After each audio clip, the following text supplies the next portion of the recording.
نحمدہ ونصلی علی رسولہ الکریم اما بعد فاعوذ باللہ من الشیطان الرجیم بسم اللہ الرحمن الرحیم۔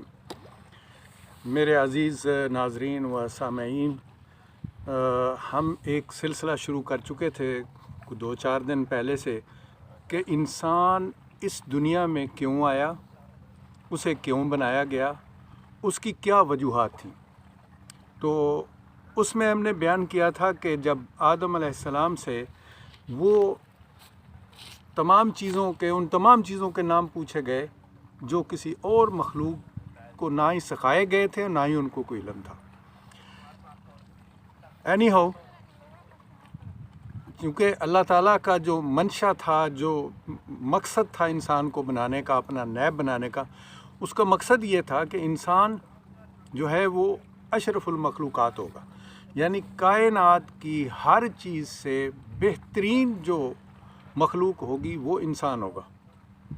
اس کے بعد وہ مسلم نان مسلم وہ ساری باتیں بعد کی ہیں، لیکن انسان جہاں تک ہے، بنی نو انسان جو ہے، آدم علیہ السلام کو سامنے لا کے یہ چیز ثابت کرنا چاہی تھی کہ یہ اشرف المخلوقات ہے۔ اب اسی کے لیے جو ہے وہ اللہ سبحانہ تعالیٰ سورہ والتین میں 4 چیزوں کی قسم کھانے کے بعد کہتے ہیں، بسم اللہ الرحمن الرحیم، والتین والزیتون وطور سینین وہذا البلد الامین۔ ان 4 چیزوں کی قسم کھانے کے بعد اللہ سبحانہ تعالیٰ نے کہا کہ لقد خلقنا الانسان فی احسن تقویم، کہ بے شک میں نے انسان کو خوبصورت شکل میں پیدا کیا۔ تو ایک ایسی مخلوق ہے انسان کی جو تمام کائنات کی مخلوق سے زیادہ خوبصورت ہے، اور 4 پاکیزہ چیزوں کی قسم کھائی۔ یعنی آپ اندازہ کریں کہ وہ تین وہ ایک جنت کا پھل ہے جس کو ہم انجیر بھی کہتے ہیں اپنی زبان میں۔ والتین والزیتون، زیتون جو ہے وہ بھی جنت کا ایک پھل ہے، اس کی قسم کھائی۔ والتین والزیتون وطور سینین، طور سینین وہ پہاڑ ہے، وہ جگہ ہے جہاں پر سیدنا موسیٰ علیہ السلام کو نبوت بخشی گئی۔ تو اس کے بعد کہا ھذا بلد الامین، اور پھر مکے والے امن کے شہر کی قسم کھا کے اللہ سبحانہ تعالیٰ نے کہا کہ بے شک لقد خلقنا الانسان فی احسن تقویم، کہ بے شک میں نے انسان کو خوبصورت شکل میں پیدا کیا۔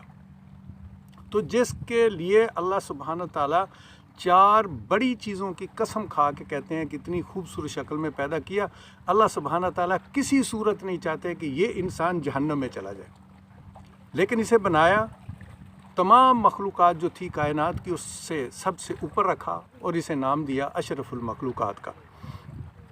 اب یہاں پہ ہم رکے تھے کہ جب شیطان سے وہ اختیارات چھین لیے گئے جو جنت کے سردار ہونے کے تھے، اور وہ تمام کے تمام اختیارات جو تھے وہ سیدنا آدم علیہ السلام اور اماں حوا کو سونپ دیے گئے۔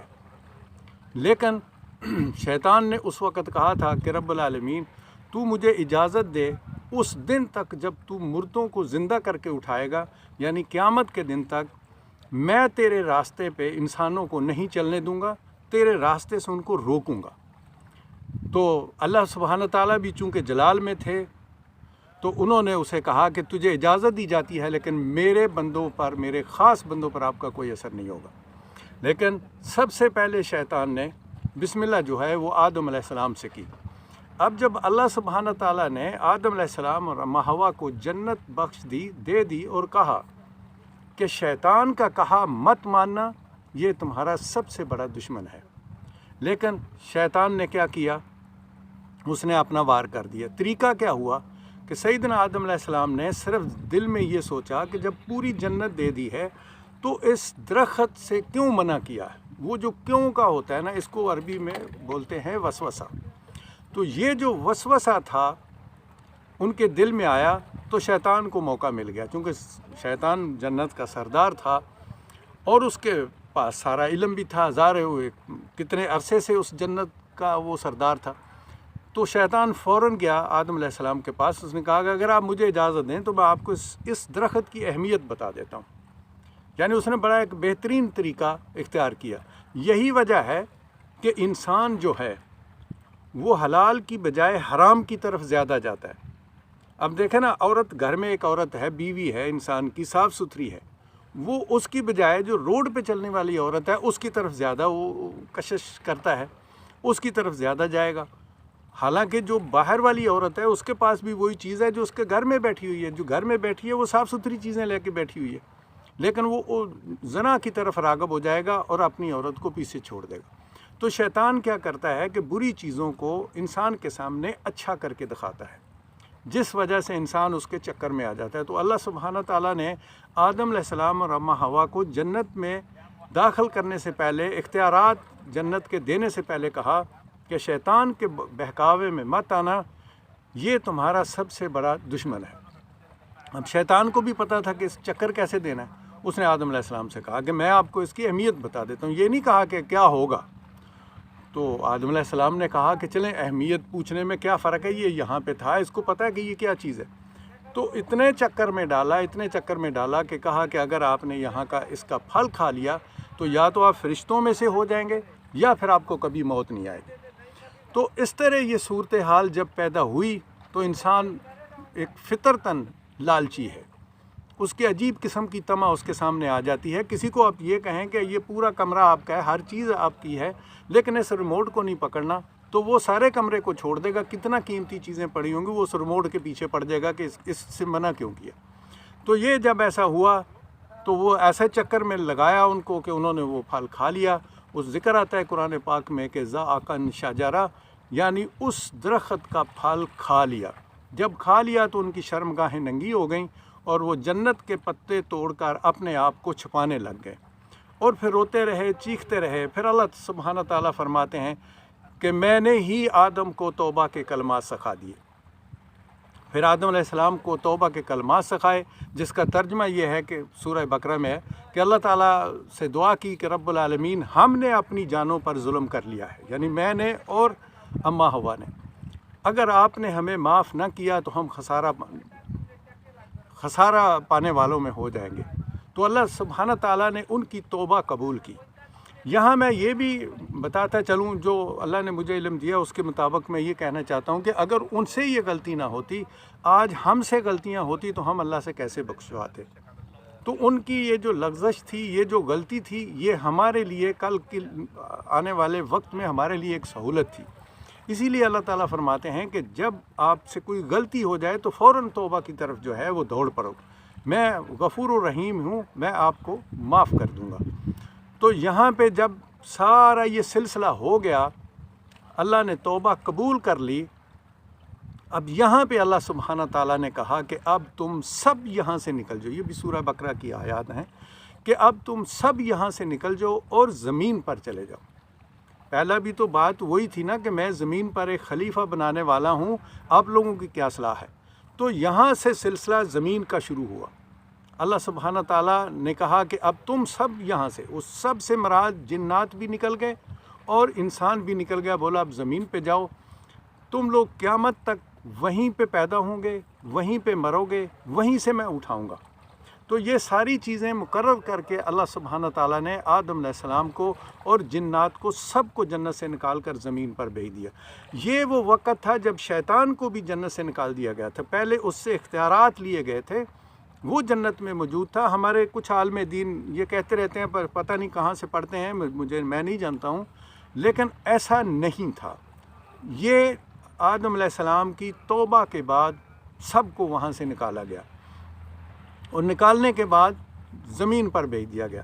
اللہ سبحانہ تعالیٰ نے کہا کہ قیامت تک میری طرف سے جو پیغام لے کے آئے گا، جو اس کی پیروی کرے گا، وہ جنت میں جائے گا، اور جو اس سے انکار کرے گا اس سے میں جہنم کو بھر دوں گا۔ تو یہاں سے سلسلہ دنیا کا شروع ہوا۔ جب یہاں اس دنیا میں بھیجا تو اس کے بعد دیکھیں اللہ سبحانہ تعالیٰ کا ایک اپنا طریقہ کار ہے۔ انسان کو اشرف المخلوقات بنانا تھا، اس کے لیے ذرائع پیدا ہوتے گئے، اتنے ذرائع پیدا ہوئے کہ آپ دیکھ لیں کہ ہر چیز جو ہے اللہ تعالیٰ فرماتے ہیں میں نے انسان کی سہولت کے لیے بنائی۔ یہی نہیں، یہاں تک کہا کہ میں نے موت اور زندگی اس لیے انسان کو دی